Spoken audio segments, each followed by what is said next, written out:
that was his duty. And without the full faith and credit and the backing of the government in Michigan, every one of these people, I think what he really did, Governor Williams really wanted this bridge. He wanted this project to go forward. I believe G-Men Williams. Soapy Williams. And so he supported it. Members of the legislature didn't, for a variety of reasons based upon what I have read and learned over the years. Did it not require legislative approval then? It did require legislative approval to create the authority, and there were a number of commissions over the years, but the ones that ultimately led to the construction of the Mackinac Bridge. There was a Mackinac Bridge Commission, but they were they were formed by an act of the legislature. But all they had the power to do was look at the feasibility of the bridge. There was no authority granted to raise any money, and there was no appropriation from the state of Michigan. So they went to the best bridge engineers that they knew, Dr. David Steinman being one of them, and looked at the engineering feasibility, and when that came back that yes, you can build a bridge here, then they looked at the financial feasibility. And then the Mackinac Bridge Authority had to be created in 1950, and again there was no appropriation, but they were given the authority to raise the money. And they had a deadline. So they had to, that was when the big effort to secure the financing to sell these bonds and build the bridge. And revenue bonds, as I understand, were kind of a new concept at the time. And now you're the vice chair of the authority. I am the vice chair. Following in your grandfather's footsteps. Yes, I'm very honored to do so. How are we doing with paying off the loan to build the bridge? Well, the bonds have all been retired. The last bonds were actually paid off by the state of Michigan, and the Bridge Authority still owes $64 million. We've paid off $11 million toward that, and are currently paying at a rate of $250,000 a year, which is not a huge amount, but we continue to pay. So there is an outstanding debt really to the state of Michigan. So the state paid off the remaining bonds at one point? Paid off those bonds in 1986. Why did they do that? I'm not sure, probably to reduce debt service. Yeah. So we're making headway, we continue to pay on them, and they're paid then exclusively from the revenue by motorists who are crossing the bridge? All expenses to maintain, operate, paint the Mackinac Bridge, all of the health care, all of the employee salaries, all comes from revenue. There are a couple of services that are provided through MDOT, and those are like human resources, contract services, because the Mackinac Bridge is really under the umbrella of the Michigan Department of Transportation. So there are a couple of administrative services that are provided by MDOT. All other expenses come from revenue. Do we know how many people cross the bridge, in a given year? How many cars? About 5 million. About 5 million. Yes. And where do they come from? I mean, most of them are Michiganders. I think most people are from Michigan, but this is, even 50 years after it was built, remains the largest suspension bridge in the Western Hemisphere, and is the third longest suspension bridge in the world, and was only surpassed by a bridge between Denmark and Sweden and a bridge in Japan probably within the last 5 to 10 years.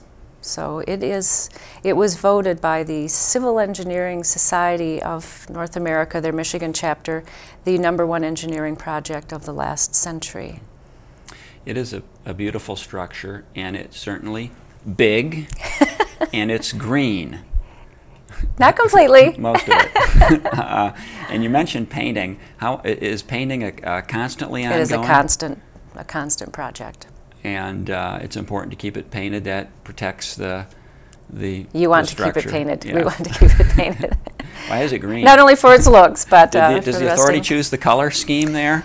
The color, I hear different stories, some almost legendary, about how the colors were selected, and I believe my grandfather's story that that's how the drawings came from the engineers, and that's how they have stayed. It's not a Spartan Wolverine battle. I see. Okay. I've seen some really interesting pictures, in fact a television documentary on the building of the bridge, and they floated in with barges the foundations, and then they were sunk, and then they built the towers, and then they strung the cable. It was really an amazing process, and to see it come together in pieces, I think really gives you an appreciation for the immensity of the project. Well, not only is it a massive structure, and I think because it is so elegant and it is a very graceful structure, it's often difficult to comprehend that it is 5 miles long. That it is truly an engineering marvel. But what is more of a marvel to me, when you think back 50 years ago, Dr. Steinman, a very diminutive engineering bridge building genius, calculated at his own expense initially, because remember there was no funding for it, at a cost of about $250,000, he and his team of engineers, 350 engineers worked on this project. He drew up all of the engineering plans and blueprints in hopes of getting the job. So he really went out on a limb also, as did Prentice Brown and Charles Fisher Jr., another member of the Bridge Authority and chairman of National Bank of Detroit.